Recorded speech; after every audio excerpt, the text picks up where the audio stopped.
Olá, estamos começando agora o nosso programa Região Metropolitana em Debate. Como você sabe, a nossa região metropolitana é formada por 13 municípios: Salvador, Lauro de Freitas, Simões Filho, Camaçari, Dias d'Ávila, Pujuca, São Sebastião do Passé, Candeias, São Francisco do Conde, Mata de São João, Madre de Deus, Itaparica e Veracruz.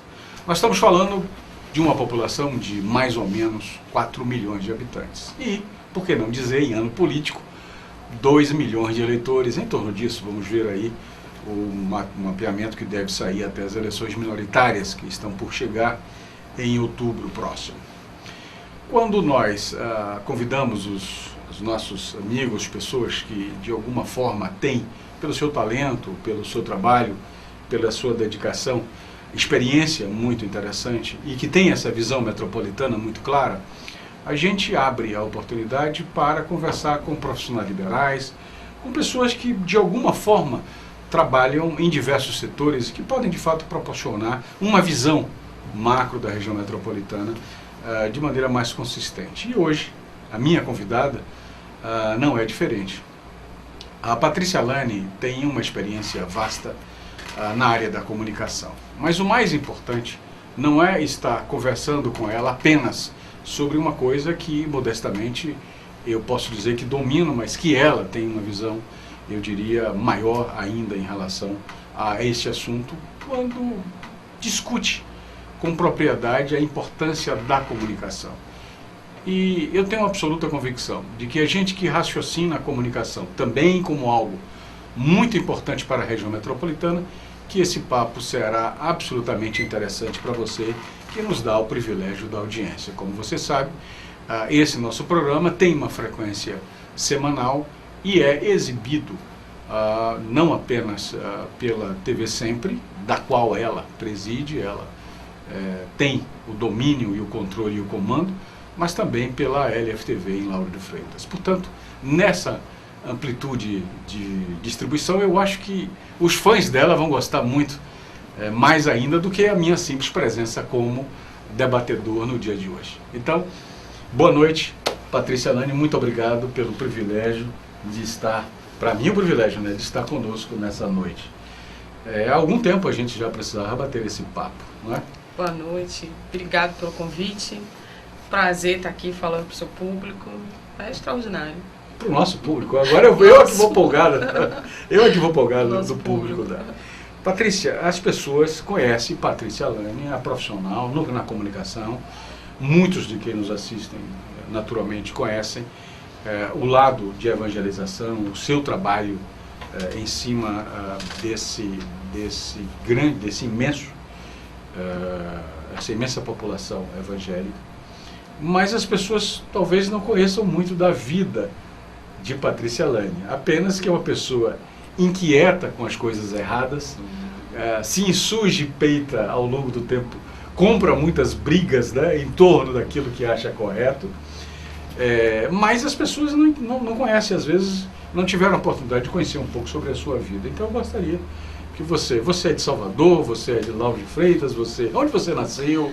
Como é que é? Fale um pouco da sua família, da sua trajetória. Eu nasci no Rio de Janeiro, né? Eu sou carioca, nasci literalmente na divisa do estado, ali em São João de Meriti, né? A cidade do Rio, na divisa da cidade do Rio de Janeiro. Mas eu tô na Bahia tem 22 anos. 22 então, anos. Eu formei na Universidade Federal da Bahia, onde eu tive grandes mestres. Eu casei aqui em Salvador, eu tenho uma filha baiana. Então, com todo o amor que eu tenho ao Rio de Janeiro, eu circulo aqui, eu vivo aqui, eu cresci aqui. Aqui eu fiz amigos, aqui eu fiz inimigos. Então, no Rio eu sou visitante, né? Sou turista quase na minha cidade.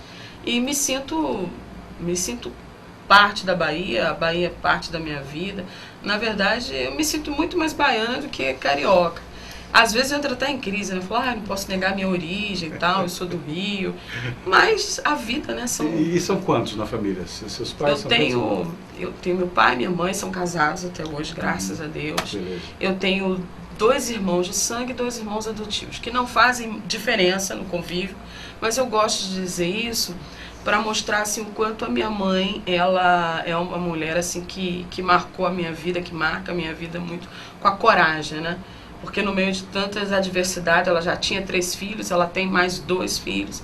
Então hoje eu tenho 2 sobrinhos pequenininhos, né? Minha filha foi a primeira neta, está com 15 anos.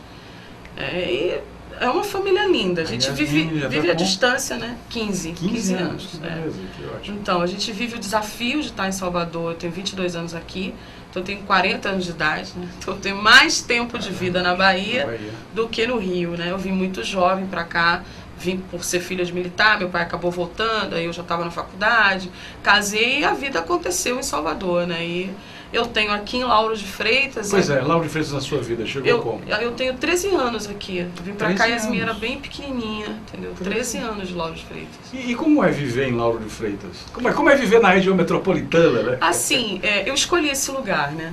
Certo. Eu vim aqui pela primeira vez, eu ainda nem era casada. Eu vim aqui porque eu sou professora, né? Eu formei na UFBA em letras, mas eu já dava aula na época. Eu fui professora de alfabetização. Então, eu vim no aniversário de uma aluna. E aí, quando eu cheguei aqui, eu falei, ai, que lugar lindo, nossa, Olha, quando eu casar, eu vou morar aqui. Veja você. Foi assim, eu quero casar, morar aqui, ter um filho, criar aqui, esse lugar é perfeito. E minha vida é mais ou menos assim, eu tenho essa coisa comigo, assim, né, o poder da palavra, eu determino, vou lá e faço aquilo, sem passar por cima das pessoas, com muita dificuldade, mas Deus honra, né? E aí realmente aconteceu isso. Eu casei, morei na Pituba um tempo e aquela inquietação que é natural minha mesmo, provocando as coisas, e eu vim para Vilas. E Vilas me abraçou, né? Vilas do Atlântico é um lugar assim que eu tenho certeza que é minha casa, né? Por mais que eu saia, às vezes eu vou, passo um tempo fora, venho. Nesse período eu dirigi um canal em Aracaju. Quando eu voltei, eu fui totalmente acolhida pelas pessoas, pelos empresários. Se existe TV Sempre hoje, é muito por conta desse empresariado local, entendeu? Que me dá a mão, que acredita no projeto. Então, eu me sinto muito em casa, eu circulo aqui com muita paz. A chegada na comunicação, Patrícia, como é que se deu isso? Tipo, você sempre gostou da comunicação? Assim, e outra pergunta, já anexando a isso, é o fato do lado evangélico. Quer dizer, seus pais são evangélicos, como é que isso chega na sua vida? Olha, comunicação... Se você achar que deve. Não, claro. Desde pequena, eu sempre falei assim, vou trabalhar na televisão. Eu cresci assistindo o Domingo no Parque do Silvio Santos. Então eu via que eu falei, vou trabalhar na TV, eu vou trabalhar na TV. E eu tinha um slidezinho do Mickey e eu cobrava ingresso para as pessoas irem no meu quarto assistir. Eu já produzia, já fazia. Então assim, isso é uma coisa muito minha. O quê, rapaz? Né? Eu desde muito pequeno sempre falei, eu vou trabalhar na TV. Então eu me lembro que quando as pessoas, assim, as minhas primas pediam boneca, eu pedia de Natal um rádio, um microfone. Eu ficava gravando minha voz. Então, assim, tem umas coisas assim da minha infância que eu já estava linkada com câmera, com tudo. Quando ninguém tinha câmera de fotografia, eu já tinha de filmagem. Entendeu? Então, assim, eu sempre passei a minha adolescência já com isso, escrevendo para o jornal da escola, botando texto no mural. É uma coisa que veio mesmo a comunicação. de mim. Não tenho muita explicação para isso, não. Comecei contando histórias, eu até trouxe um CD para você ver. Sim, eu gostaria. Eu não consegui achar o primeiro, né? Eu trouxe aqui, eu tenho esse CD. Pela ordem? Pela ordem, sim. Esse aqui foi o segundo, né? Esse Vivendo aqui, eu conto, tá. O primeiro eu não achei, mas eu tenho ainda. Esse aqui é o da Fundação José Silveira e o outro também. Sim. Esse foi o primeiro livro, Pensamento de Criança. Escolha de um final feliz para a sua história. E comecei assim, brincando, não foi uma coisa profissional, né? Eu dizer assim, vou ganhar dinheiro com isso. Não, era a realização mesmo. Né? Era um projeto de vida. E Yasmin já está aqui, né? Já está aqui. Pequenininha. Ela tinha 2 anos e meio quando ela entrou a primeira vez no estúdio. Esse livro eu escrevi quando eu tinha a idade dela, 12, 13, 14 anos. Aí publiquei quando eu estava com 18, entendeu? Pensamentos. E aí são coisas assim que às vezes a gente para pensar e fala, isso é coisa de criança. Mas a minha vida profissional hoje, ela é praticamente aquilo que eu produzi na adolescência, na infância. Eu vivo muito a comunicação que já veio comigo, entendeu? Agora você perguntou sobre a questão da religião. Pois é, da religião. Por exemplo, esse livro aqui, esse é um livro já da maturidade, né? Tem 2 anos que eu lancei esse livro, vai fazer 2 anos ainda. Esse é um livro que já me conceitua como pastora, né? Ungida, hoje eu sou uma pastora. Meus pais, eles sempre foram evangélicos, né? Eu cresci num lar cristão. Interessante. Seu pai é militar, né? Meu pai é militar. Em tese, não há muitos... Na época não existiam muitos militares evangélicos.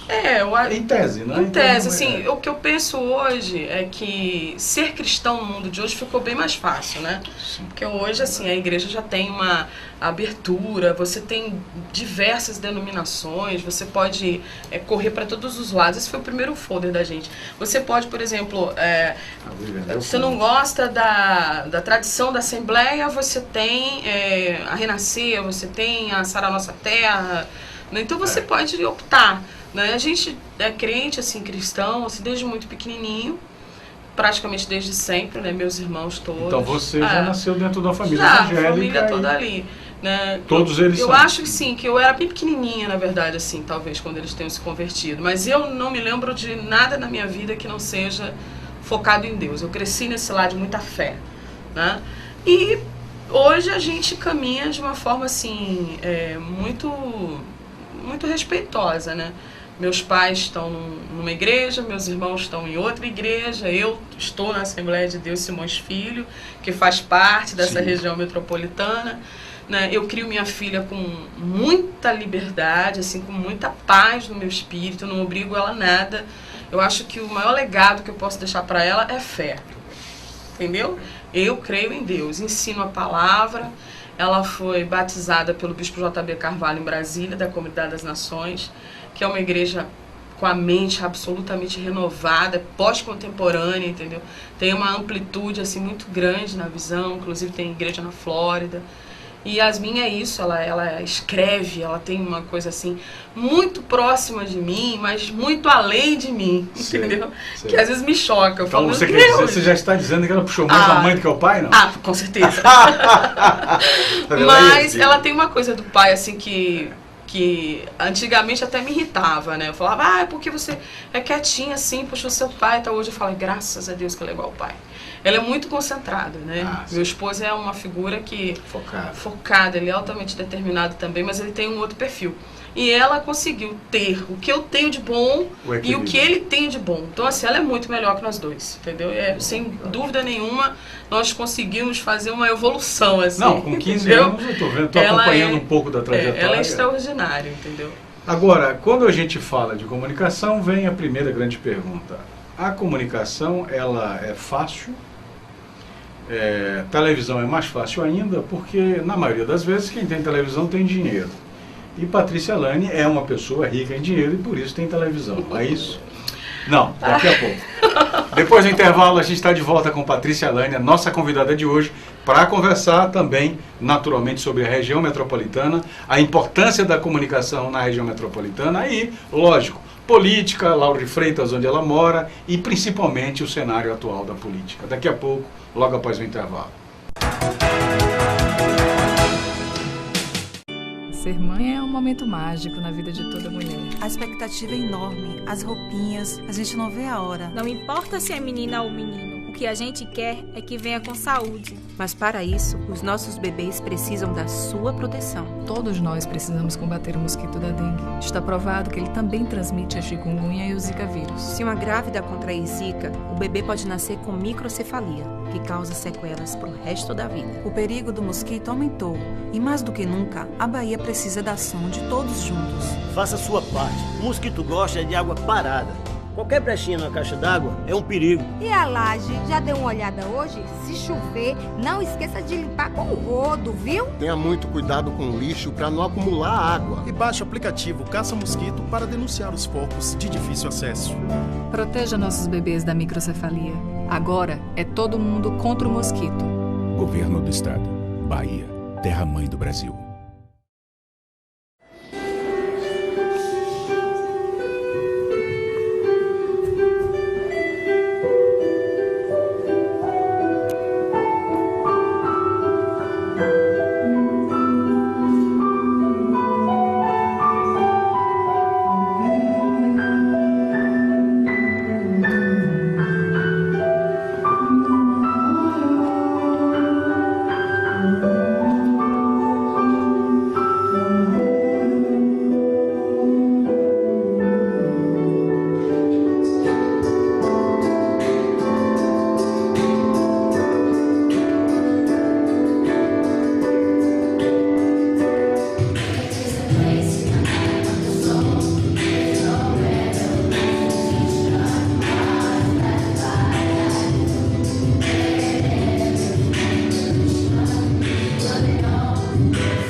foram usadas as cores de muitos continentes para pintar o brasileiro. As cores da África, as cores da Europa, as cores das Américas, as cores da Ásia. A combinação entre elas gerou infinitas identidades, culturas e sotaques dentro de um único país, o Brasil. Mas se a nossa diversidade é uma riqueza, por que ainda somos desiguais nas oportunidades? Se a nossa diversidade deve ser celebrada, por que crianças que nascem diferentes não têm direitos iguais? Veja e responda. Qual sorriso é mais bonito? Qual olhar é mais digno? Qual amor é maior? Qual vida vale mais? Alguma vida vale menos? O direito a sobreviver é garantido a todas as crianças. Mas uma criança indígena tem 2 vezes mais chances de morrer do que uma criança branca. A desigualdade também atinge as crianças negras. Elas têm 25% mais chances de morrer antes de completar 1 ano de idade do que as crianças brancas. O direito à proteção não tem etnia, mas a pobreza na infância tem cor. Atinge 32,9% das crianças brancas e 56% das crianças negras. Por quê? O direito a aprender também não tem cor. Mas uma criança indígena tem quase 3 vezes mais chance de estar fora da escola do que uma criança branca. Das 530 mil crianças que hoje estão fora da escola, 62% delas são negras. Mesmo sendo mais de 54% do total de crianças do país, crianças negras e indígenas são as mais excluídas. Estes números se refletem na vida cotidiana de cada criança e adolescente, sejam elas negras, brancas ou indígenas, que ao vivenciar essa realidade de desigualdade, têm a ilusão de que negros, brancos e indígenas devem ocupar lugares diferentes na sociedade. Na escola, pela TV, nas ruas, nos livros e histórias infantis, crianças de todas as cores se desenvolvem com imagens retorcidas de papéis sociais segundo a cor da pele. A missão do Unicef é colaborar com os governos dos países para que assegurem direitos iguais para cada criança e cada adolescente. O Brasil conquistou avanços significativos na vida de suas crianças, mas os impactos do racismo ainda têm efeitos danosos sobre elas. Crianças não nasceram discriminando. Promover a equidade racial é de extrema importância para o desenvolvimento social e econômico de um país. Participe. Cada um de nós pode garantir um país mais igual e sem discriminação para elas. Valorizar as diferenças na infância é cultivar igualdades. Uma campanha do Unicef contra o racismo.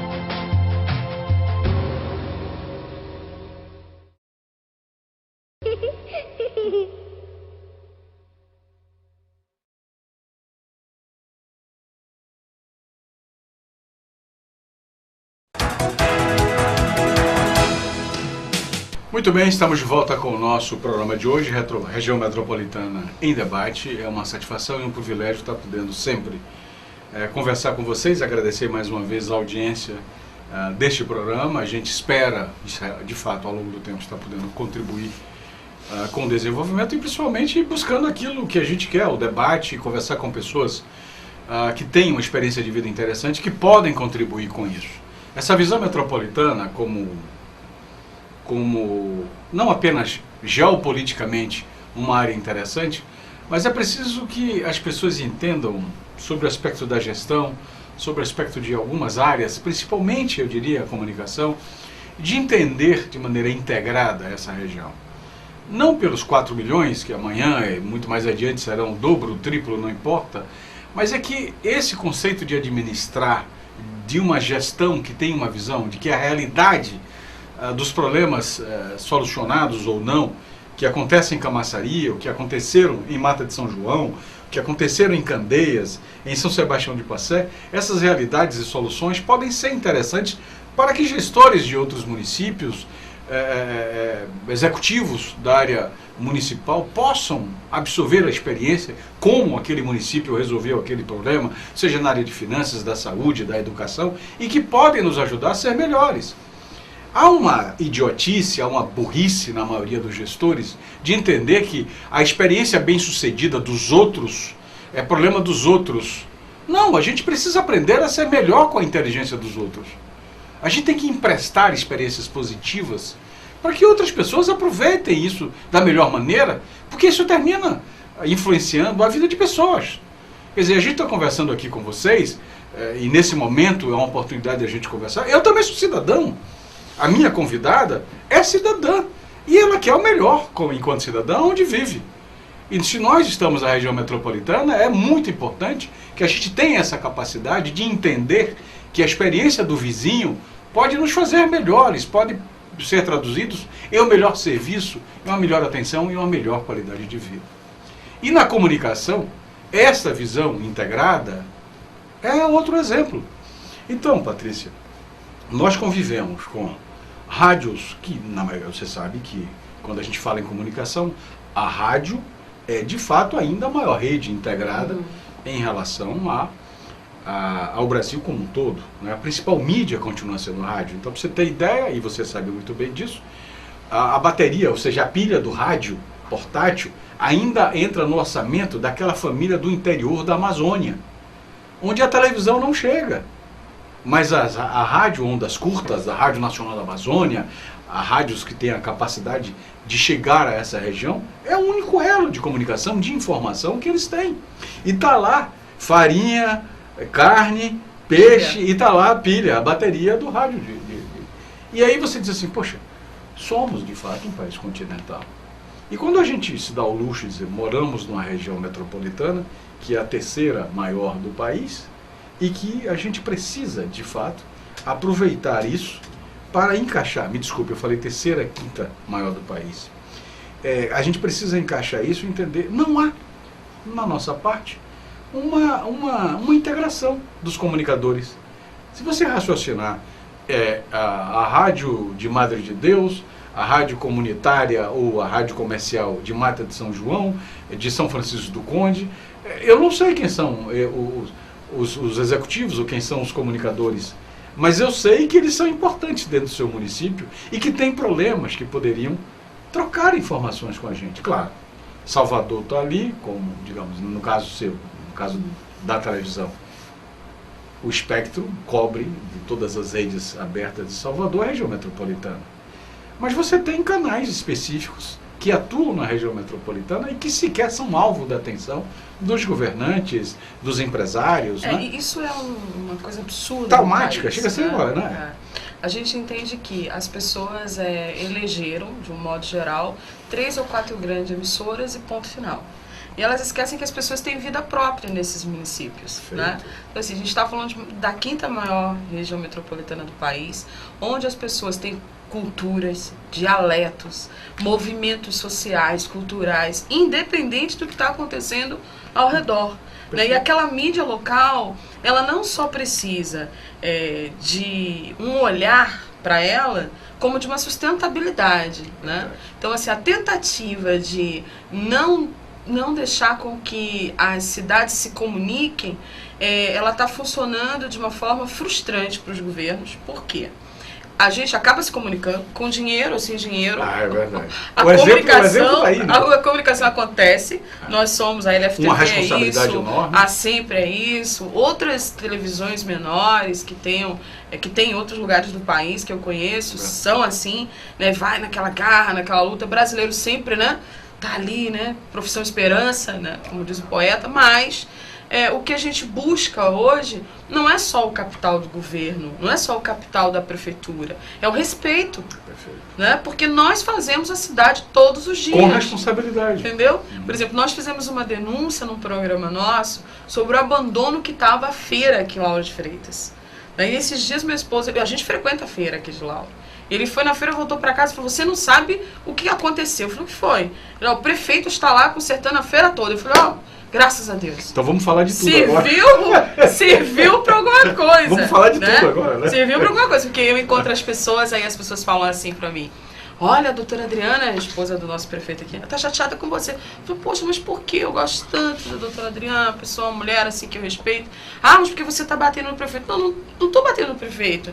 Eu não bato ninguém, não mato barata. Eu sou uma cidadã. Agora, eu quero respeito com a minha cidade. Ao contrário, na né? sua crítica, você está ajudando o governo a fazer acontecer. Com a minha cidade. É lógico. Quer dizer, a feira está sendo cuidada. Poxa, que coisa extraordinária que a feira está sendo cuidada. Perfeito. Então, assim, a nossa televisão, o nosso canal, né, ou os nossos meios de comunicação, eles contribuem e muito para que a vida da cidade melhore, para que a vida do cidadão melhore.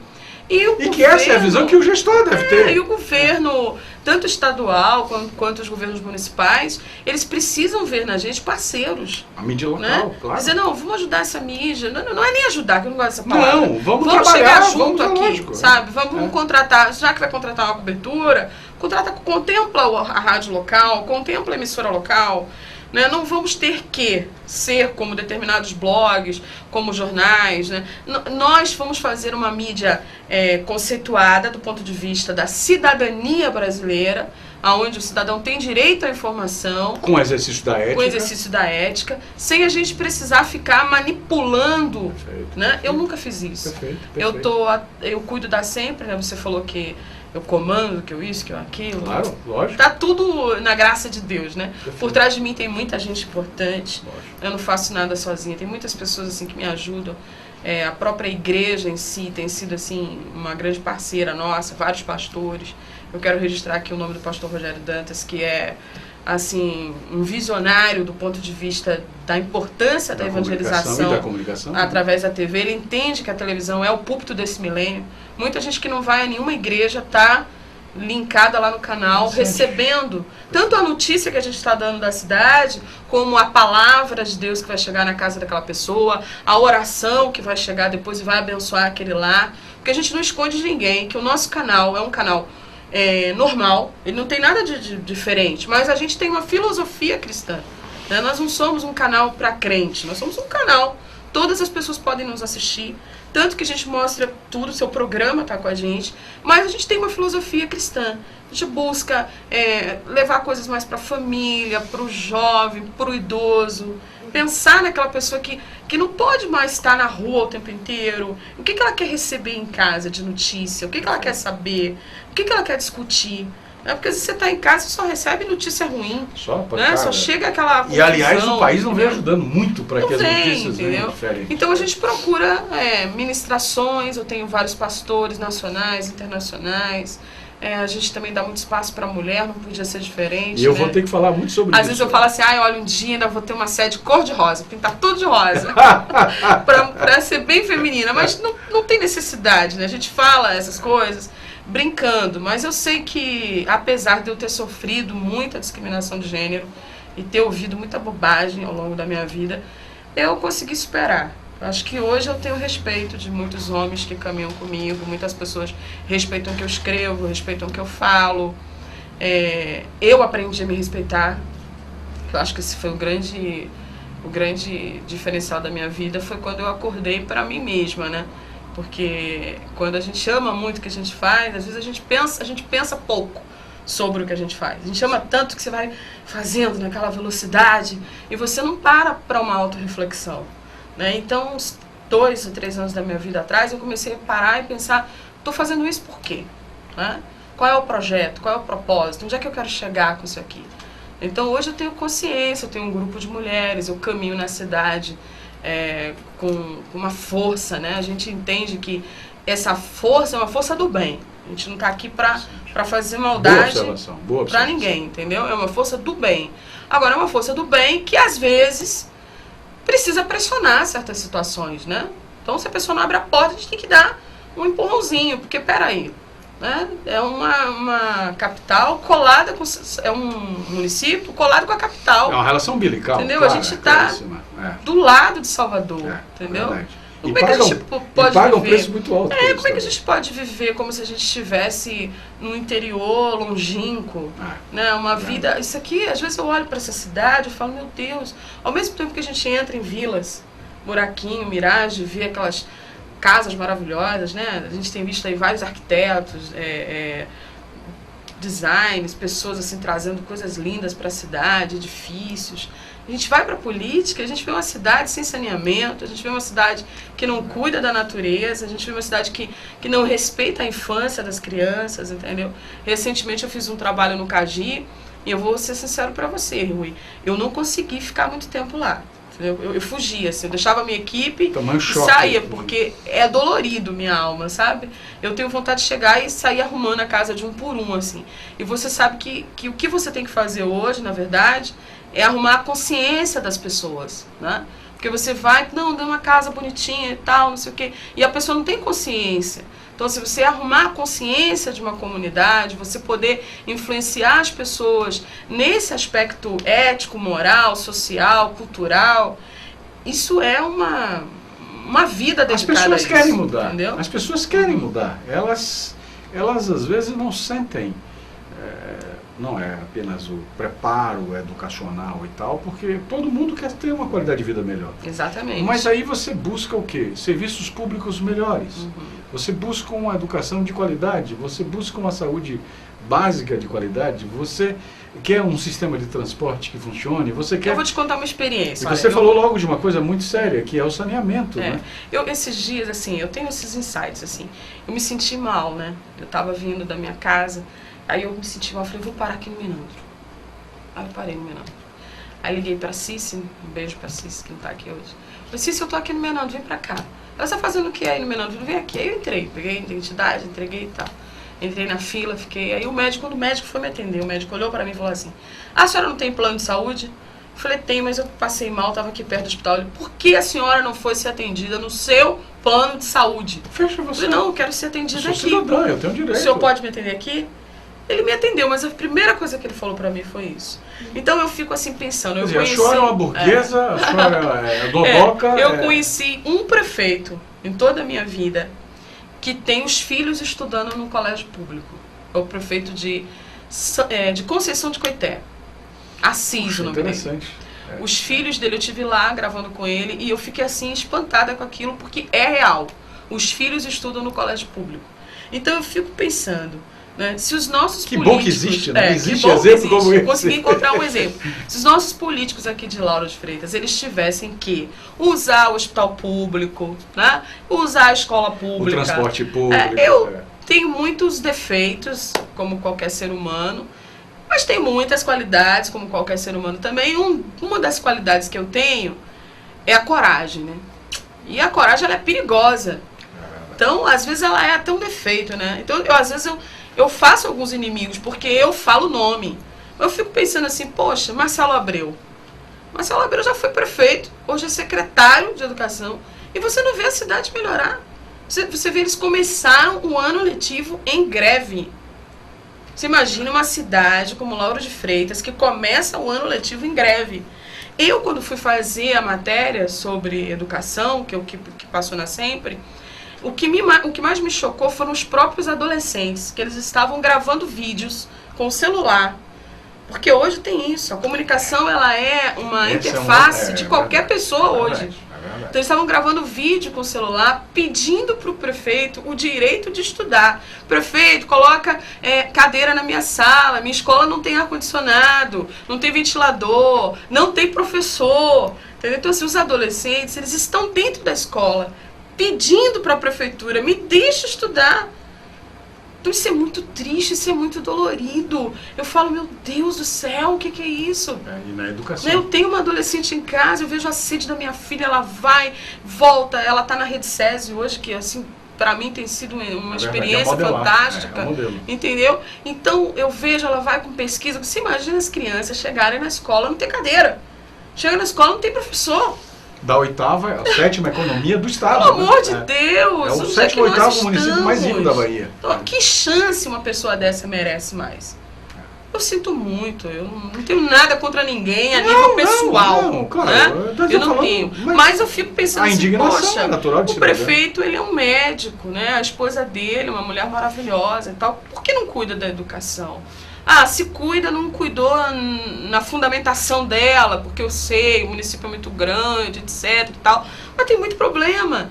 Aí você vai pra Quingoma, que é outro lugar que a gente, assim, fica chocado, e todo final de ano, né? Porque a sociedade está ocupada, né? Não vamos também querer transferir o papel do governo para a sociedade. A sociedade está ocupada, está trabalhando, está pagando escola, está pagando... Está recolhendo impostos. Está pagando imposto, está pagando médico, está pagando tudo isso. A sociedade não tem tempo durante o ano. Quando chega no final do ano, vem as ações sociais. Eu me envolvo em todas, né? De outubro, da Semana da Criança, a dezembro, aí a gente faz tudo que pode. A gente manda roupa, manda sapato, manda comida. Pô, o resto do ano o povo morre lá.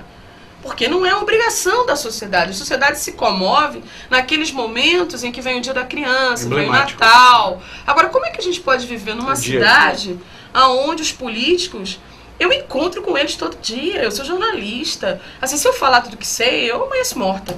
Entendeu? Então, num país como o nosso, é muito complicado. Aí você encontra com os políticos nos melhores restaurantes, né? Vestindo as melhores roupas, calçando os melhores sapatos, andando nos melhores carros. Chega uma hora que você se revolta. Porque todo mundo tem direito a isso, né? Todo mundo tem direito a tudo. Agora, você também precisa ter um viés de como conquistar essas coisas. Então você precisa de escola, você precisa de emprego. Eu sempre falo isso, olha, eu sou empreendedora. Você começou dizendo que, o canal tal, você tem dinheiro tal. Eu sou empreendedora porque eu nunca tive emprego. Então esse foi o grande gancho da minha vida. Eu nunca tive emprego. Porque quando eu pensei assim, eu sempre, eu vou trabalhar aqui, eu vou ganhar um salário mínimo, não vai dar pra fazer tudo que eu preciso, então eu vou ter que ter ideias. Pronto, aí eu comecei a ter ideias. Nessa história de ter ideias, eu fui crescendo e cheguei na TV. Entendeu? Então não foi uma coisa assim, eu fui muito simples. Não, foi justamente a dificuldade, a falta de espaço que me colocou onde me colocou. Mas você também não se entregou. Entendeu? Você não se entregou eu ao não me problema. entrego, eu não me entrego. Isso aí é uma coisa que, aí é que, está. Que não vai acontecer comigo. Essa é uma mensagem entendeu? Por isso eu prego. Por isso eu sou pastora, né? Inclusive, assim, eu não sou pastora de todos os púlpitos. Eu sei que tem pastor que vai me ouvir e tem púlpito que não vai entrar.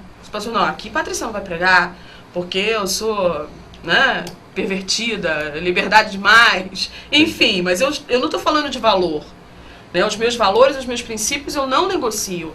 Agora, nós estamos numa sociedade contemporânea, nós estamos numa sociedade onde a mulher, ela foi levada para o mercado de trabalho por uma necessidade, não foi por uma opção.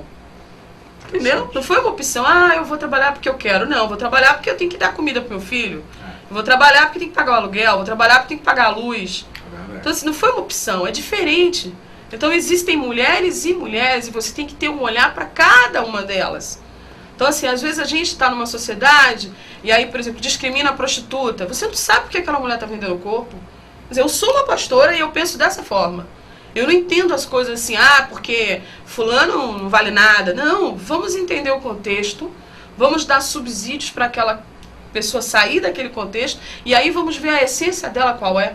Porque a gente tem lugares do Brasil onde a única coisa que a mulher tem para sobreviver é o próprio corpo. Então ela vai fazer aquilo ali, ela não tem outra coisa para ela fazer. Então a falta de dignidade humana leva o ser humano a situações muito constrangedoras. E a gente está num momento político que não dá mais para eu, por exemplo, ficar lá em casa, né, vendo Discovery Kids. Perfeito. Né? Eu acho que assim como não dá para mim... confortavelmente em casa é um direito, mas uma mulher de luta... Não tem como. Não tem como, né? Não tem, você não consegue respirar. Mas é exatamente sobre essa coisa de tabus e preconceitos. Nós vivemos num planeta onde continua sendo mais fácil redividir o átomo, né, do que quebrar tabus e preconceitos. E uma delas, de fato, vem com a história de entender a mulher, essa força da mulher, esse capital e, principalmente, entender que ela é, de fato, o fiel da balança num processo de mudança. Daqui a pouco, logo após o intervalo, estamos de volta com a nossa convidada de hoje, Patrícia Leve. Foram usadas as cores de muitos continentes para pintar o brasileiro. As cores da África, as cores da Europa, as cores das Américas, as cores da Ásia. A combinação entre elas gerou infinitas identidades, culturas e sotaques dentro de um único país, o Brasil. Mas se a nossa diversidade é uma riqueza, por que ainda somos desiguais nas oportunidades? Se a nossa diversidade deve ser celebrada, por que crianças que nascem diferentes não têm direitos iguais? Veja e responda. Qual sorriso é mais bonito? Qual olhar é mais digno? Qual amor é maior? Qual vida vale mais? Alguma vida vale menos? O direito a sobreviver é garantido a todas as crianças. Mas uma criança indígena tem 2 vezes mais chances de morrer do que uma criança branca. A desigualdade também atinge as crianças negras. Elas têm 25% mais chances de morrer antes de completar 1 ano de idade do que as crianças brancas. O direito à proteção não tem etnia, mas a pobreza na infância tem cor. Atinge 32,9% das crianças brancas e 56% das crianças negras. Por quê? O direito a aprender também não tem cor, mas uma criança indígena tem quase 3 vezes mais chance de estar fora da escola do que uma criança branca. Das 530 mil crianças que hoje estão fora da escola, 62% delas são negras. Mesmo sendo mais de 54% do total de crianças do país, crianças negras e indígenas são as mais excluídas. Estes números se refletem na vida cotidiana de cada criança e adolescente, sejam elas negras, brancas ou indígenas, que ao vivenciar essa realidade de desigualdade, têm a ilusão de que negros, brancos e indígenas devem ocupar lugares diferentes na sociedade. Na escola, pela TV, nas ruas, nos livros e histórias infantis, crianças de todas as cores se desenvolvem com imagens retorcidas de papéis sociais segundo a cor da pele. A missão do UNICEF é colaborar com os governos dos países para que assegurem direitos iguais para cada criança e cada adolescente. O Brasil conquistou avanços significativos na vida de suas crianças, mas os impactos do racismo ainda têm efeitos danosos sobre elas. Crianças não nasceram discriminando. Promover a equidade racial é de extrema importância para o desenvolvimento social e econômico de um país. Participe! Cada um de nós pode garantir um país mais igual e sem discriminação para elas. Valorizar as diferenças na infância é cultivar igualdades. Uma campanha do UNICEF contra o racismo.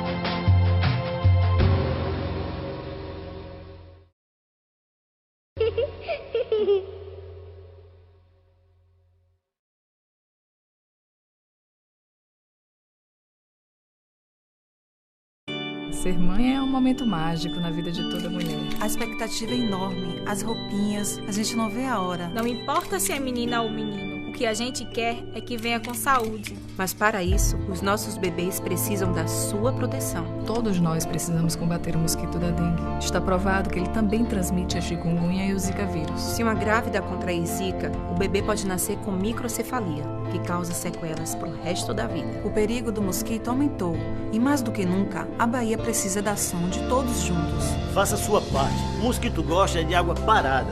Qualquer brechinha na caixa d'água é um perigo. E a laje, já deu uma olhada hoje? Se chover, não esqueça de limpar com o rodo, viu? Tenha muito cuidado com o lixo para não acumular água. E baixe o aplicativo Caça Mosquito para denunciar os focos de difícil acesso.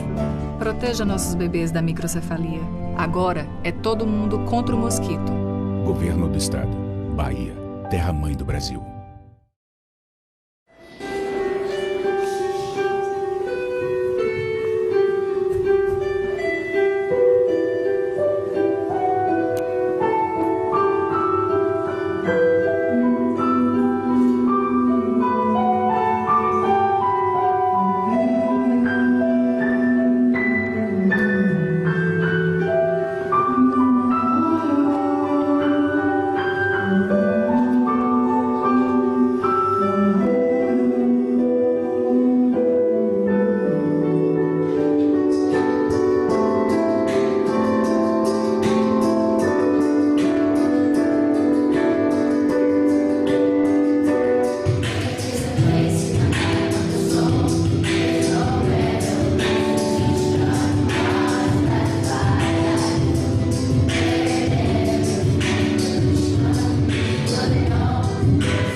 Estamos de volta com o nosso programa de hoje. Mais uma vez eu agradeço a audiência, o carinho, o seu carinho em estar acompanhando esse bate-papo. A gente fala de comunicação, às vezes, de maneira mais emocionada, mas não é o caso da minha convidada de hoje, Patrícia Laine.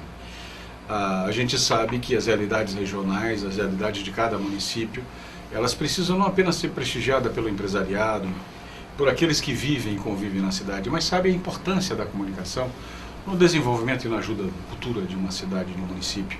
Pessoas que estão preocupadas com o desenvolvimento da sociedade como um todo, mas que têm a responsabilidade da comunicação eu diria, mais do que aquilo que faz enquanto comunicador. Mas a preocupação em dizer, em passar mensagens que possam, de alguma forma, ajudar a que as pessoas melhorem o seu dia a dia, melhorem o seu humor, ganhem conhecimento e valorizem principalmente a cultura dos seus municípios. Mas essas realidades poderiam estar traduzidas num fórum de comunicação da região. As pessoas precisam entender que as experiências de cada um, seja rádio, seja televisão, seja os blogs, seja a mídia impressa, mas o fato é de que é preciso ordenar isso de alguma forma, mas ordenar sem aquela história de colocar a pecha da censura e querer fazer com que cada um caminhe por uma trilha só. Aí, como diz o outro, quem entende de comunicação e quem sabe do poder disso sabe muito bem que não há espaço para manipulações. E em cima disso, nós estamos vivendo aí histórias das mais confusas no cenário político atual do nosso país. Uma delas eu vou dar como exemplo, a Veja quer a derrubada do governo, mas a Carta Capital não. O Minucarta não quer. Quer dizer, o que é golpismo, o que não é golpismo? Quer dizer, o golpismo não vale para Dilma e valeu para Collor. Quer dizer, se a gente for analisar a coisa da política, aí a gente descamba por uma série de interpretações. Primeiro porque as pessoas colocam isso de maneira partidária. E na hora que não há uma visão suprapartidária, as coisas começam a ter naturalmente tendências. E quem faz comunicação tem que entender duas coisas. A primeira é que o Brasil foi, graças a alguém lá em cima, sempre maior do que suas crises políticas, econômicas e tal. O país agora está numa recessão, a sua economia está quebrada. Se não estiver quebrada, vamos colocar o termo quebrando. É preciso entender de que o impeachment, por exemplo, que se fala, e no nosso dia a dia está acontecendo essa conversa de impeachment, é uma coisa que está dentro da Constituição. Portanto, não se trata de golpismo, ainda que queiram dizer isso. Não, mas quem ganhou estão querendo o terceiro turno e tudo mais e tal. Essas avaliações, se um comunicador fala isso, opa, ele é vermelho, ele é verde, ele é esquerda, ele é direita. Não, vamos raciocinar a lógica. Aliás, é bom parar com aquele discurso de Jean Paul Sartre, que dizia que o outro é que é o inimigo, o outro é que é o mal, o outro é que é o errado. É preciso entender que nós precisamos, e aí existe a palavra democracia, cada um usa da maneira que quer. É uma coisa fantástica o termo democracia. Ninguém está indo pela definição lato sensu do que é democracia. As pessoas estão se aproveitando e usando ela. Mas o fato é de que nós vivemos uma democracia muito recente. E na política a gente tem que aprender o que é certo e o que é errado. Porque não tem meio certo nem meio errado. Tem gente aí feliz, político, porque saiu a primeira lista da Odebrecht e o nome dele não está, e o apelido e tudo mais e tal. Tem gente que já tem um apelido no nome e que não saiu ainda a segunda lista. E que virá a terceira lista e que tem lista de outras empresas, de outras construtoras. O país vive uma ebulição. Essa ebulição política significa também uma oportunidade de, quem sabe, ressurgir. Pode estar sendo feita em Brasília talvez a maior pizza que nós já vimos na história do nosso país. Ou não. Mas o que não pode é a comunicação. É o jornalismo das companhias. É o noticiário deixar de informar a população. Nós vivemos num país cheio de diagnósticos. Todo mundo entende de tudo. Todo mundo entende de tudo. Mas o fato é de que as soluções nunca estão para quem está na gestão. Nós temos excelentes ex-ministros da Fazenda. Quando passaram, não fizeram nada. excelentes ministros da saúde. Passaram e não resolveram o que tinham que resolver. Mas e aí, vamos parar? A gente vai parar o país? Não, não podemos parar. Nós temos que achar os nossos caminhos, mas acima de tudo entender que não existe nem meio certo, nem meio errado. Nós temos que estabelecer, ou seguimos o caminho certo, ou vamos assumir o caminho errado. Mas não me vejam como historinha em quadrinho. O Brasil tem hoje um belo momento para ressurgir, mas pode optar por se manter como está. Depende de nós, da sociedade. E nesse particular, e com a minha convidada, que sabe da importância da comunicação e que principalmente exercita isso, ela também é mulher, falou há pouco da força da mulher, e há um outro referencial muito importante nisso. Nós estamos vivendo uma cena de eleições minoritárias. Se você me perguntar hoje, nós vamos ter eleições minoritárias? Bom, o calendário está dizendo que sim. Vários candidatos, pré-candidatos, nós estamos falando em 5.500 municípios. Estamos falando, 5.570 talvez hoje, municípios pelo país. Nós estamos falando em 417 na Bahia. Coloque candidatos a prefeito, candidatos a vice-prefeitos e coloque candidatos a vereadores. Coloque os que serão eleitos e coloque os que vão ficar no caminho. Só uma maneira de mudar a nossa matriz política estabelece o quê? Os políticos mudam as leis. Ah, mas eu não gosto de política. Peraí, você paga a conta de luz? Você compra gás? Você pega o transporte público? Esses preços são determinados pela classe política. É assim. Então você está dizendo que não tem nada a ver com isso? Tem sim, porque você é quem sente o reflexo de uma política, de uma má gestão. E olha, a gente paga preço em tudo que é lugar. Você acha fácil, eu vou dar como exemplo o Lauro de Freitas.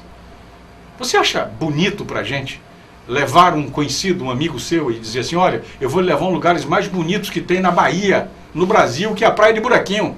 Agora você só não pode tomar banho. Mas como? Você não pode tomar banho, senão você vai ter um problema de saúde sério. Ah, mas o problema não é do prefeito de Lauro de Freitas, porque o rio nasce em São Francisco do Conde e corta vários municípios até chegar aqui com o rio morto. Nós estamos como Tietê. Você conhece o rio Ipitanga? Talvez não conheça, você que não mora no nosso município, mas ele está morto. É duro você estar, de fato, na sétima economia, o sétimo município mais rico da Bahia, é. Mas você sabe que ele não tem, só tem 5%, se muito, de esgotamento sanitário? E quando a Patrícia Helene disse pra gente, Rui, é duro você chegar e numa cidade que não tem, infelizmente, esgotamento sanitário. Isso significa doenças, isso significa, acima de tudo, qualquer falta de responsabilidade com gestões em relação à saúde e à qualidade de vida das pessoas. A conta vem pra gente. Aí Patrícia se insurge com raiva, dizendo, eu para mudar, não adianta eu estar apenas falando, eu tenho que entender que existe uma matriz política em que eu tenho que chegar para mudar. Tenho que me inserir nisso. E não tem jeito. Não tem jeito, Patrícia. Não adianta você querer. Como cidadão, você não pode quase nada, né? Duro. Exceto pagar todos os seus impostos e ser coagido a viver a vida que vive. Então, hoje eu sou pré-candidata a vereadora. Não por opção, não é uma coisa que estava no meu script, de forma alguma. Mas porque é a maneira que você tem, se você quiser mudar. É a única forma. E eu quero muito poder, eu quero ser influência para que outras mulheres venham. Eu quero ser influência para que outros empresários venham. Eu penso da seguinte maneira, eu acho que o que está acontecendo com o Brasil hoje é a nossa possibilidade de renascer. Não significa que a gente vai renascer, certo? Porque ontem eu tive com um político, eu não vou poder falar o nome dele, lamentavelmente, e ele me deu uma explicação muito coerente para as propinas. Ele me disse assim, o cidadão chega, pede tijolo, chega, pede cimento, pede telha, aí você dá tijolo, cimento, telha. Depois ele chama você de ladrão. Ele não sabe que você teve que aceitar porque você também tinha que dar. Eu falei, que coisa incrível, né? Coisa mais maravilhosa, né? Então, assim, existe uma coisa dentro da sociedade que faz com que o político se sinta justificado, né? por ele estar recebendo uma propina, por ele estar pegando um dinheiro que não era dele. Você imagina o que é para uma empresa como a Odebrecht, que é uma empresa que eu respeito muito, né? Meu esposo foi funcionário da Odebrecht há muito tempo. Né? História do Dr. Norberto Odebrecht. Inclusive foi demitido por causa dessa situação toda que a empresa está vivendo. Não foi demitido sozinho, foi demitido acompanhado de mais 9 mil homens. Né? Então eu fico pensando assim, imagina o que é para a Odebrecht, cada trecho de obra ela tem que pagar uma propina. Se a obra passa no município, ela tem que pagar a propina para o prefeito daquele município, para o deputado estadual daquele município, para o deputado federal que diz que é daquele município. Imagine que situação que uma empresa vive. Então isso não é esse só é um exemplo, ela, esse é um exemplo, isso tudo está no nosso país. Então assim, o político ele está justificado, porque o povo está me pedindo, tem que dar, então eu peguei o dinheiro e tal. Então olha, não peça nada político. A corrupção é epidêmica. Não aceita, não queira nada político. Você não tem que pedir, o cidadão, ele não tem que pedir nada. Nada, ele não tem que pedir nada. Entendeu? Ele tem que exigir o que é direito dele. É funcionário nosso. Quem quer telha, quem quer cimento, tem que querer primeiro emprego para com o próprio dinheiro comprar telha, cimento e sei lá o quê. Entendeu? Então quando o brasileiro começar a pensar que ele lá na ponta final alimenta todo um circuito, ele também vai, peraí, eu não quero. Político que começa fazendo favor é o camarada que não vai ter compromisso nenhum com você depois. Entendeu? Porque ele já pagou pelo teu voto ali. Né? Então ele não tem porquê ter compromisso. A história do clientelismo diz isso. Ter compromisso com você depois. Então eu acho que a gente precisa hoje se levantar enquanto sociedade e assumir os lugares altos. Eu tenho dito isso nas orações, né? Eu tenho dito que Deus nos levantou, Deus nos chamou para ocupar lugares altos. E a Bíblia diz, né, que nós fomos chamados para ser cabeça e não cauda. Então tem muita coisa assim que a gente precisa mudar. Tem coisa que acontece com a gente porque a gente quer. Né? Quem quer somos nós. Quer dizer, nós estamos aí, já tivemos, vamos ter que falar nome, não tem jeito, já tivemos Moema 2 vezes. Sim, né? É verdade. Eu, particularmente, assim, sou fã de Moema, sou apaixonado por ela. Agora, ela pessoa, né? Aquele brilho, assistir o programa que você fez com ela e tal. Mas já passou 2 vezes, não resolveu, o Rio tá lá morto. Né? Márcio tá aí. Quer dizer, todo mundo, muitas pessoas às vezes, eu escuto dentro da igreja, vamos associar a imagem do Márcio a um político evangélico, alguém que seja cristão, porque aí junta Universal com a Assembleia e aí vai ganhar a eleição. Quer dizer, a gente escuta tudo nos bastidores. Quer dizer, será que o povo evangélico é um povo passivo de ser manipulado a uma altura dessa? Não cabe. Será que o povo crente não sabe, não tem inteligência? Quer dizer, que só pega um prefeito que tem 4 anos detonando com a cidade. Ah, mas ele fez muita obra, sim, mas fez muita obra que também não foi com dinheiro municipal, foi com dinheiro federal. Né? Tem muita obra também que não está funcionando, construiu, mas não efetivou. Tem muita coisa por trás disso tudo. Né? Então, assim, será que agora é só pegar a imagem dele e cola numa imagem evangélica e todo mundo vai lá e vota? Não, o povo é crente. Né? O povo está dentro da igreja, ouvindo a voz do Espírito Santo, e aí as pessoas estão pensando assim que é fácil manipular quem escuta a voz do Espírito Santo. Não, o crente não é burro, não. São pessoas cidadãs todos os dias. Eu acho assim que esses últimos anos, desde a época até de Fernando Henrique, isso começou também, não é um mérito só do PT, mas graças a Deus tem esse saldo positivo, levou muita gente para as faculdades. Eu tenho uma discussão muito ampla sobre isso, que não vai dar num programa só, que é essa coisa de banalizar o estudo. A faculdade está aí para todo mundo. Eu não penso assim. Eu acho que a gente precisa também incentivar o curso técnico, né? O ensino, a educação, ela é para todo mundo. Mas a academia não é para todos. Tem pessoas que não vai pensar a academia. Né? Tem os filósofos, tem os pensadores, claro. Tem aqueles que precisam do conhecimento prático, né, de um serviço técnico. Então a educação precisava ser repensada nesse sentido. Não é simplesmente pegar uma massa, jogar dentro de uma faculdade e aí vem toda aquela coisa do enriquecimento dos donos de faculdade que recebiam por semestre e aí ninguém nem liga mais para a qualidade técnica daquele curso. Virou número. Então, vira número. Então, essa é uma discussão de um único programa. Mas o que a gente pensa hoje? De qualquer sorte, o saldo foi positivo. Muita gente foi para a faculdade, muita gente hoje adotou, muita gente que não sabia ler, sabe ler, muita gente que mal sabia ler e escrever, hoje tem título. E essas pessoas, elas vão votar agora. Entendeu? Então elas vão dar resposta nas urnas diferente do que foi há alguns anos atrás.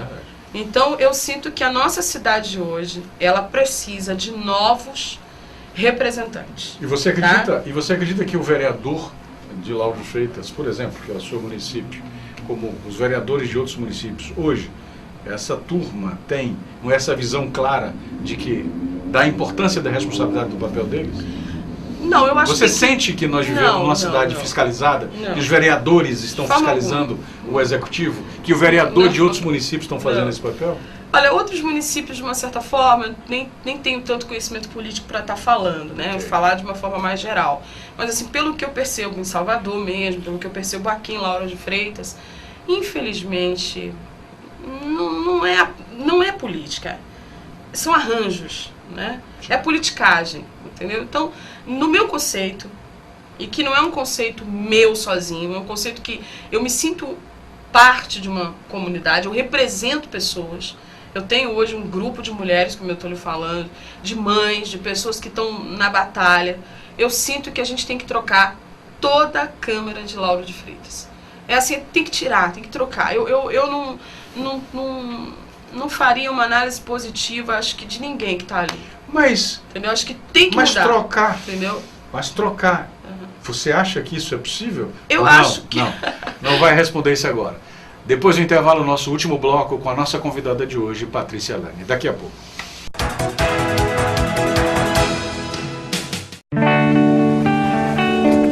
Obrigada por proteger os animais. Obrigado por diminuir as queimadas. Obrigada por lutar contra o aquecimento global. Obrigada por preservar a Amazônia. Obrigado pelo ar limpo.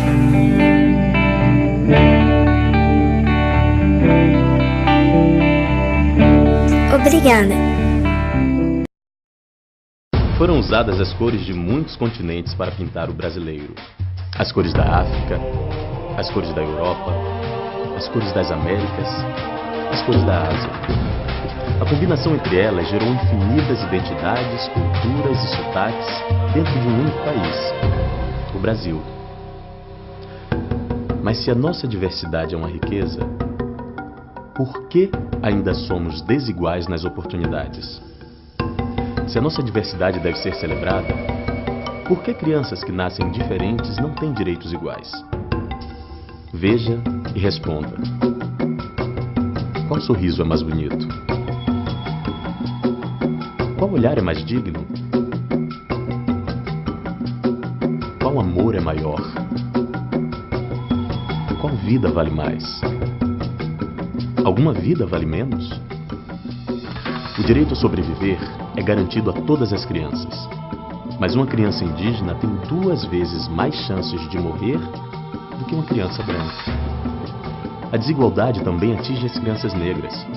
Elas têm 25% mais chances de morrer antes de completar 1 ano de idade do que as crianças brancas. O direito à proteção não tem etnia, mas a pobreza na infância tem cor. Atinge 32,9% das crianças brancas e 56% das crianças negras. Por quê? O direito a aprender também não tem cor, mas uma criança indígena tem quase 3 vezes mais chance de estar fora da escola do que uma criança branca. Das 530 mil crianças que hoje estão fora da escola, 62% delas são negras.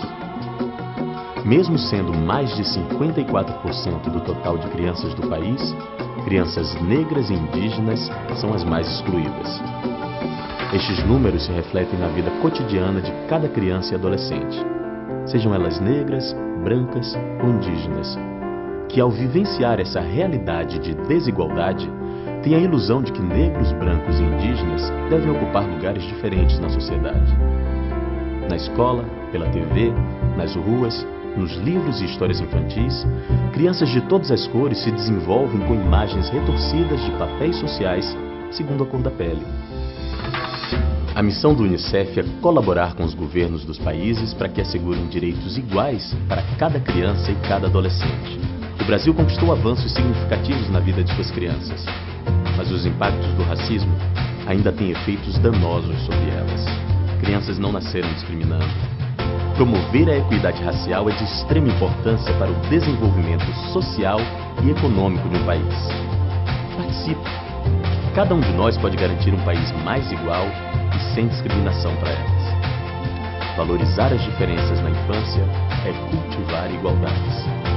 Uma campanha do UNICEF contra o racismo.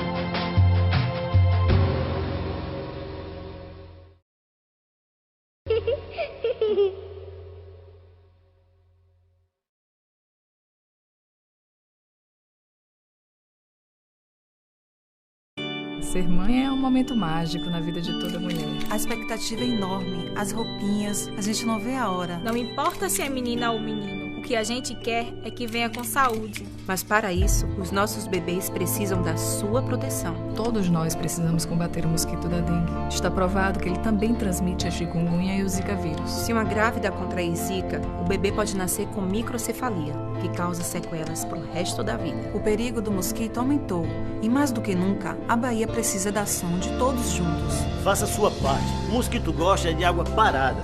Qualquer brechinha na caixa d'água é um perigo. E a laje, já deu uma olhada hoje? Se chover, não esqueça de limpar com o rodo, viu? Tenha muito cuidado com o lixo para não acumular água. E baixe o aplicativo Caça Mosquito para denunciar os focos de difícil acesso.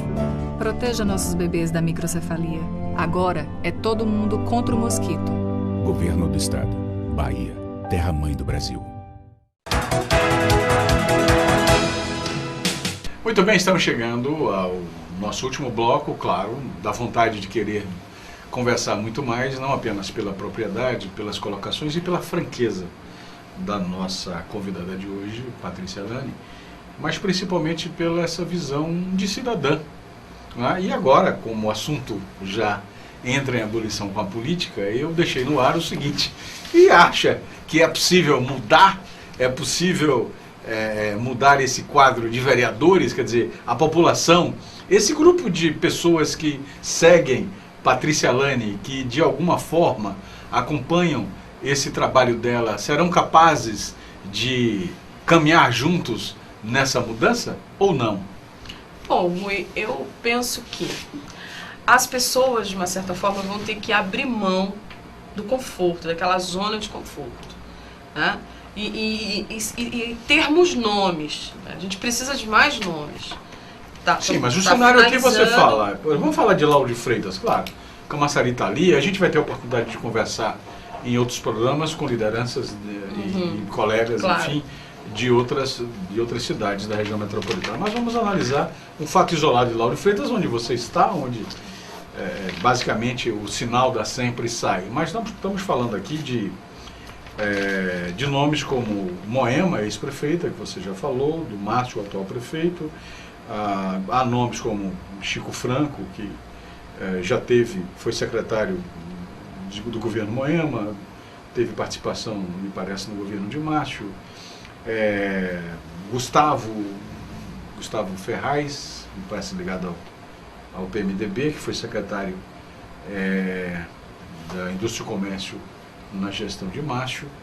Tem a relação de nomes naturalmente novos, quer dizer, há o empresário Mauro Cardim, há também a possibilidade, claro, ao longo do campeonato, você, eu, qualquer um de nós saímos também candidato a prefeito, porque o cidadão, tudo é possível, né? Mas a verdade é que os nomes estão centrados basicamente em pessoas na matriz política. Eu acho que o único que sai do foco original seria o Mauro Cardim, mas os outros todos estão dentro de uma matriz política, digamos assim, se não tradicional, mas já conhecida em Lauro de Freitas. E ao mesmo tempo, 17 vereadores na outra ponta. Né? Eu ia falar isso, eu queria começar pelos vereadores.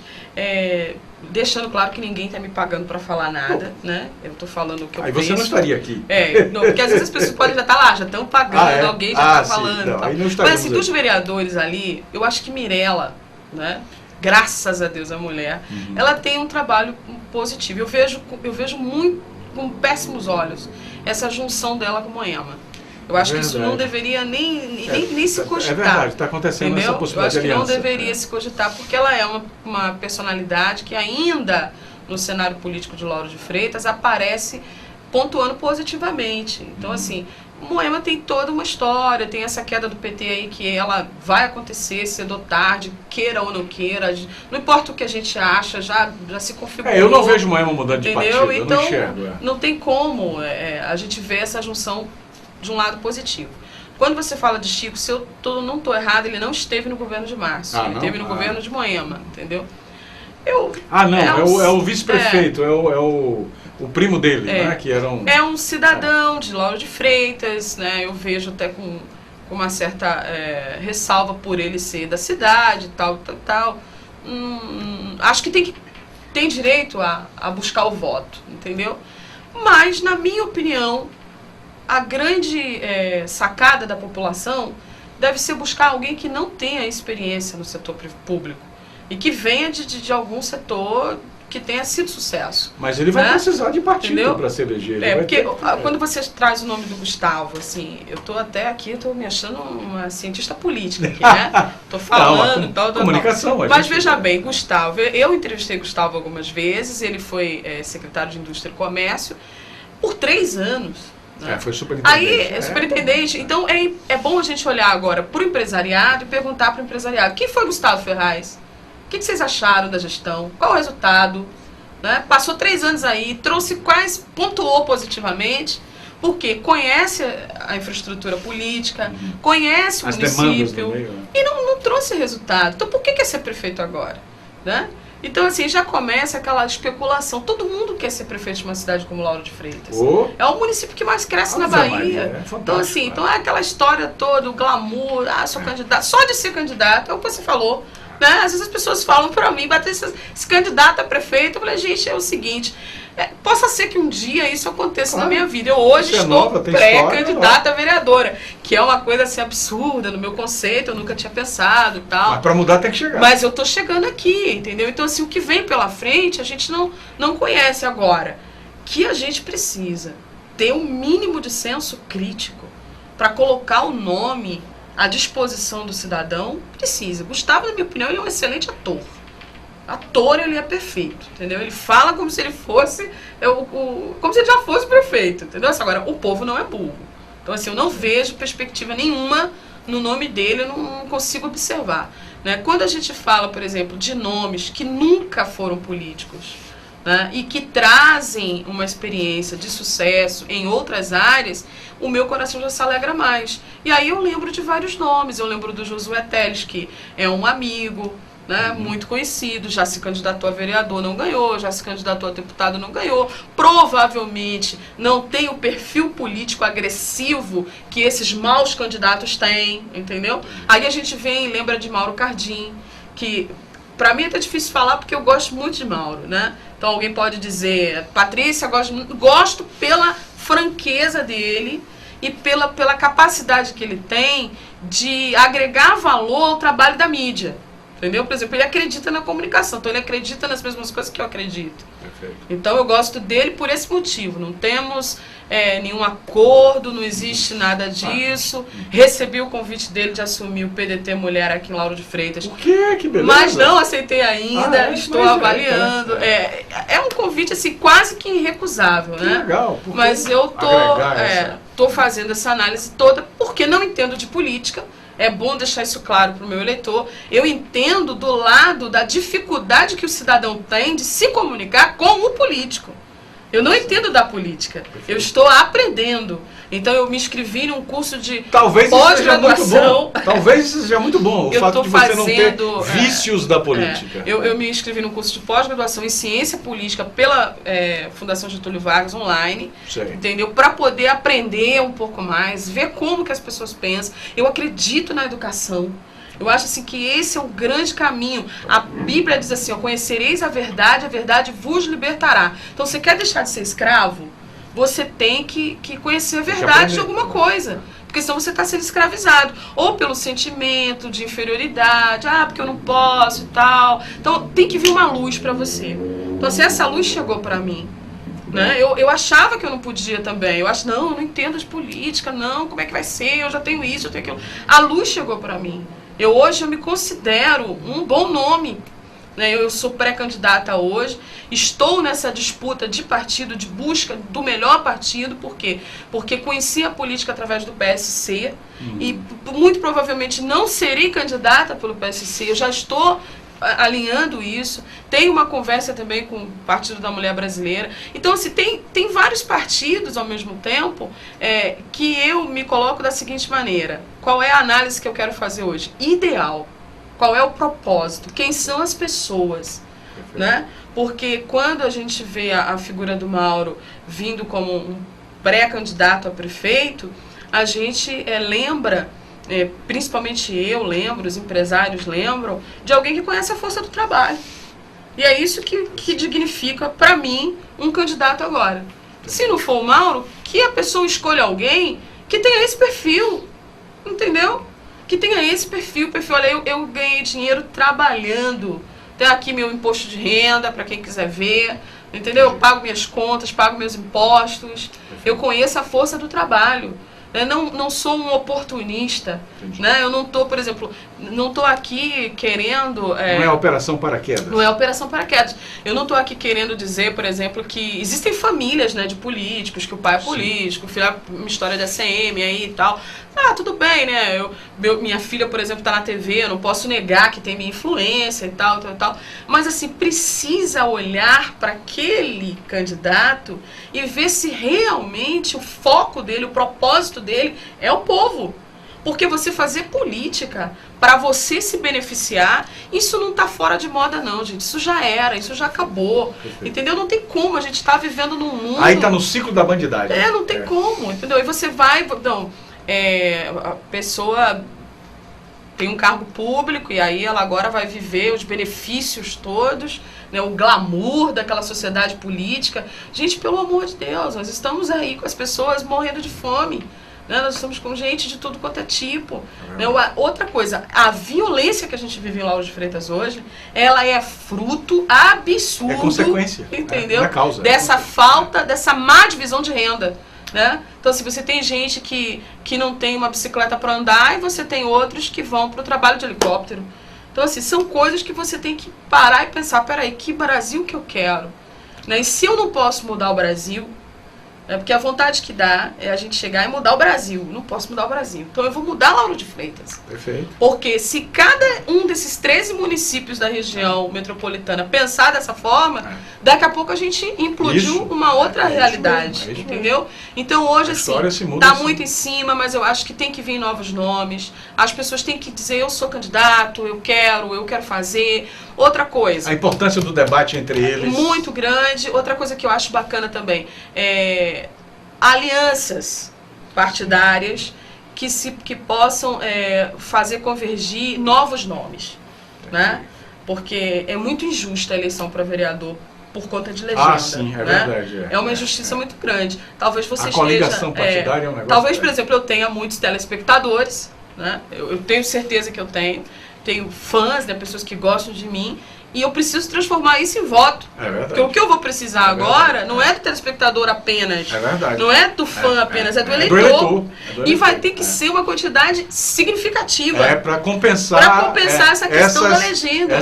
Porque senão eu posso ter bastante voto e outro composições candidato ir. Então hoje votar se tornou algo, gente, é quase que uma ressonância magnética. Entendeu? Você vai descobrir todo o problema do teu futuro ali. Entendeu? Você tá dando o teu voto. Entendeu?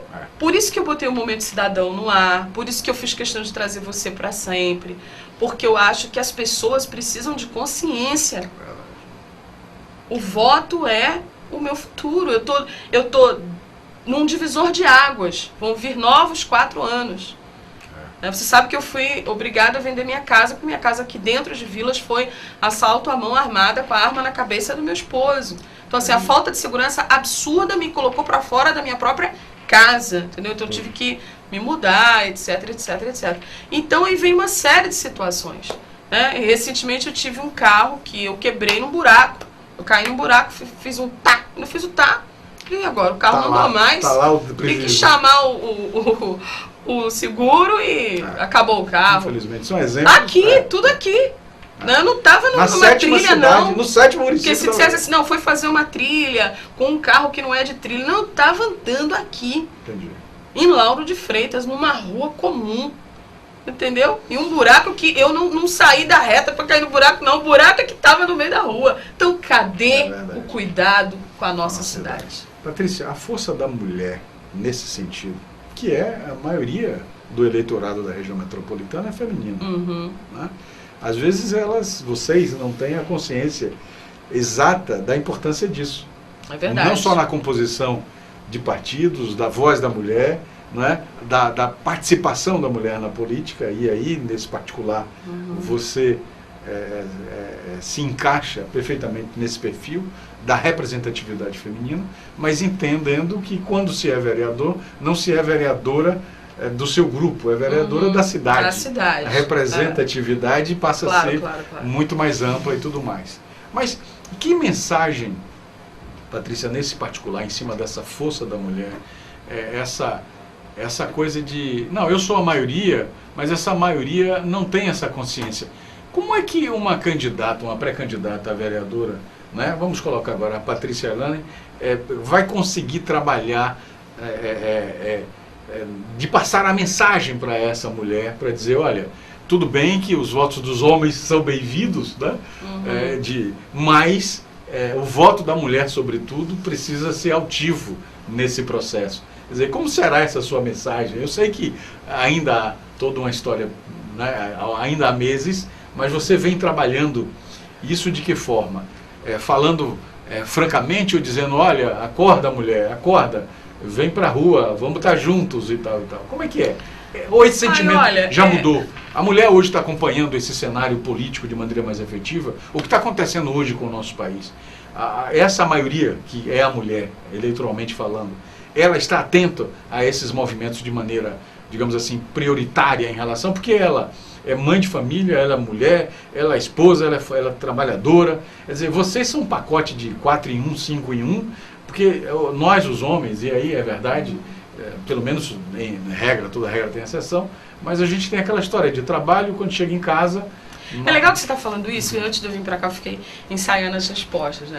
Saber as perguntas. Assim, uma das coisas que eu pensei foi exatamente isso daí. Veja. Porque veja bem, como é que é a vida da mulher? A mulher, ela é assim, olha, primeiro ela tem que cuidar da casa, né?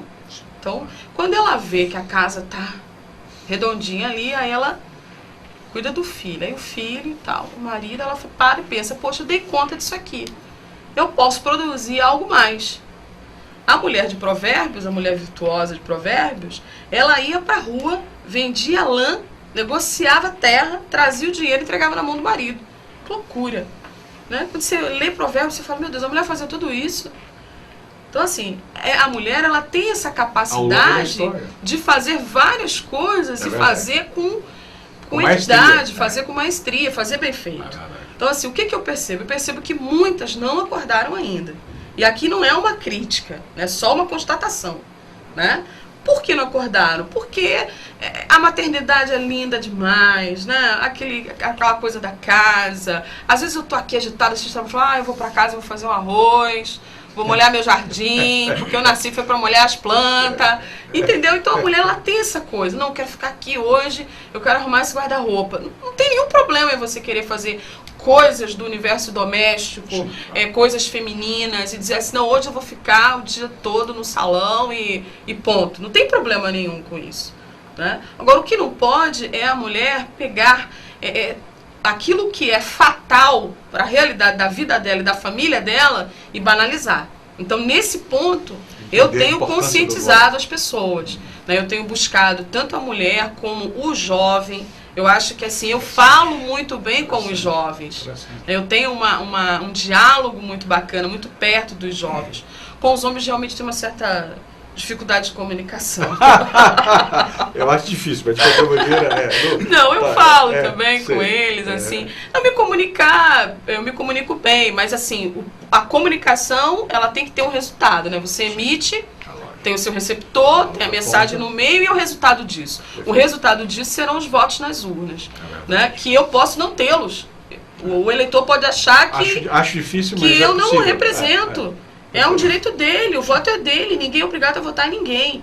Entendeu? Eu hoje tenho a minha consciência que vou ser uma excelente candidata. Ainda sou uma pré-candidata. Entendeu? Agora, não tenho nenhum problema religioso, não sou uma pessoa, você não me fez uma pergunta, talvez até por educação, por uma questão, por exemplo, assim, de preconceitos, com questões homossexuais, lésbicas, de forma nenhuma. Eu acho que todo ser humano merece o direito de viver numa sociedade íntegra e que ofereça para ele o melhor. É o ponto final. Entrou na política, você não pode querer ser um político de um grupo. Você tem que ser um político do cidadão. Eu tenho essa visão. Bom. Tá? Agora, quando eu estou dentro da minha igreja, dentro da Assembleia de Deus, ouvindo a voz do meu Senhor, ouvindo a voz do meu pastor, eu sou ali a ovelha. Eu obedeço e sou guiada. Eu não tenho dificuldade nenhuma em obedecer. Eu estou ali para ser comandada. Agora, se eu estou na posição de comando, eu tenho a minha percepção de vida, que ela é muito humanitária, entendeu? Então eu quero receber essa mulher, eu quero poder dizer para ela, olha, juntas nós vamos melhorar a cidade, juntas a gente vai pleitear creches, nós vamos pleitear escolas, nós vamos pleitear emprego para a mulher, nós vamos pleitear políticas públicas que realmente agreguem valor à vida da mulher. E não a gente ficar naquelas discussões infundáveis, que você fica discutindo, não sabe nem o que, e tem alguém do teu lado morrendo de fome. Pura teoria. Então eu sou uma pessoa muito prática, entendeu? Não adianta eu ficar discutindo índices, quantas mulheres são violentadas, quanto isso. Olha, me perdoem os pesquisadores. O trabalho deles é fundamental. Diagnóstico eu já estou Mas cheio. o meu trabalho não será esse. O meu trabalho é um trabalho prático. Eu sou uma pessoa de vivência, eu sou uma pessoa de rua. Eu estou acostumada a varrer o estúdio da televisão. Eu estou acostumada, não tem cinegrafista hoje, eu dou o play na câmera aqui e vambora. Entendeu? Então essa praticidade da minha vida diária, eu quero levar para dentro da Câmara. Por isso eu gostaria de ter colegas diferentes. Essas pessoas que já estão acostumadas a não fazer nada, eu ia ficar ali naquele discurso de oba-oba, Deus queira que eles não sejam meus colegas. Eu vou ser sincera a você, e aqui vai uma certa intolerância. Aí eu peço até desculpa, mas eu não tenho muita paciência com a política que acontece ali naquela Câmara de Vereadores. Entendi. Quando tem que fazer uma pauta lá, eu procuro se tem um repórter para mandar para eu não ter que ir. Porque aquilo é uma vergonha. Então as pessoas ficam desfilando roupa, desfilando carro. Né? Alguns foram eleitos como sendo os vereadores de vilas. O que fizeram por Vilas do Atlântico, pelo amor de Deus? O que aconteceu de melhor? A gente vai para a área empresarial e percebe que aqui se fecha a empresa todo dia. Então, assim, não tem nada. Permitem que o ônibus do Salvador Norte entre em Lauro e pegue o cliente do shopping da Estrada do Coco e leve de graça para o Salvador Norte. Isso não podia acontecer. Teríamos que consumir dentro do nosso município, porque geraríamos receitas dentro do nosso próprio município. Então, o meu espectro de política, ele está muito linkado a quem está perto de mim hoje. Eu vou ter que andar muito, não é fácil, entendeu? Esse desafio do voto, ele não é uma coisa que eu domino. Será uma bela experiência. Entendeu? Mas... Quem sabe depois você vai me entrevistar como eleita, ou não, é o povo que vai dizer, né, Rui? Muito bem, eu deixo as câmeras para as suas considerações finais do nosso programa de hoje. Já passamos do tempo normal, mas eu acho que quem está nos assistindo sabe que foi absolutamente justificado cada minuto que nós passamos a mais do tempo normal do nosso programa. Ai, olha, primeiro assim, agradecer muito a Deus por tudo que aconteceu na minha vida. Das coisas boas, as coisas difíceis, as coisas ruins, porque a Bíblia tem um versículo que diz assim, ó, todas as coisas cooperam para o bem daqueles que amam a Deus. Então eu sei que todas as portas que se fecharam foram para que as portas certas se abrissem. Então assim, eu agradeço muito a Deus mesmo, Ele é assim o centro da minha vida. E agradeço a você também, que é uma pessoa que eu sempre admirei. Eu encontrei você, era a consideração final, e eu vou contar uma história. Não vai acabar nunca esse programa comigo e com o Rui aqui. Eu encontrei você dirigindo o carro da LFTV perto do Itaú, do Bradesco, ali perto do Maxi. Aí eu falei, você que é o dono da LFTV? Não sei se você se lembra disso, deve ter uns 6 anos isso. Foi assim que eu conheci você. Então eu vejo assim que a gente assim, tem vivido histórias muito fortes com a comunicação. Então eu sou grata pela equipe aqui da emissora, pelas parcerias que a gente tem, né? Pelas coisas que virão daqui pra frente. O telespectador, que pra gente é tudo. Tudo que a gente faz é pra quem tá em casa, né? A gente não faz nada pra gente. Tudo é pra você que tá aí do outro lado assistindo. Então se a gente suou a camisa, foi pra rua, levou uma notícia, criou às vezes um inimigo, é pra levar uma notícia pra você. Então, que isso tenha valor, né? Que a gente construa esse legado e que as pessoas respeitem mesmo, que as pessoas parem e digam, olha, Lauro de Freitas tem 2 emissoras de TV, gente. Né? Tem gente fazendo comunicação lá, tem pessoas criando contexto, criando realidade, desenvolvendo projetos, né? Então essa é a minha consideração assim, para os jovens que estão começando a carreira na área. Não desista, busque, foque. A mulher que está em casa assim pensando, meu Deus, o que eu vou fazer para comida? Essa preocupação do que ela vai fazer para comer é uma preocupação política. Então linka com a vida, né? Não desperdice esse momento. Que essa desestruturação do país sirva para a nossa estruturação interna. E aí sim, nós vamos ter nas eleições de 2016, agora, para o ano de 2017, uma realidade diferente, da qual eu peço a Deus poder fazer parte. Muito bem. Diante dessas palavras que já se auto-explicam e resumem o que foi o programa de hoje, eu gostaria muito de agradecer, não apenas a minha convidada, mas principalmente a vocês que nos deram o privilégio dessa audiência. Nós temos um próximo compromisso adiante com esse programa, Região Metropolitana em Debate. Teremos vários nomes de outros municípios, estamos começando a circular, começamos por Salvador, vamos agora, estamos passando por Lauro de Freitas e vamos avançar. Uma coisa é certa, nesse cenário político, uma coisa a gente tem absolutamente certeza: o Brasil não será mais o mesmo. E mais do que isso, nas eleições próximas minoritárias começa a oportunidade de uma grande mudança. E depende de nós. Não apenas de você, eleitor, mas principalmente daqueles que querem, acima de tudo, um município melhor, uma região metropolitana melhor, um estado melhor e, por que não dizer, um país melhor.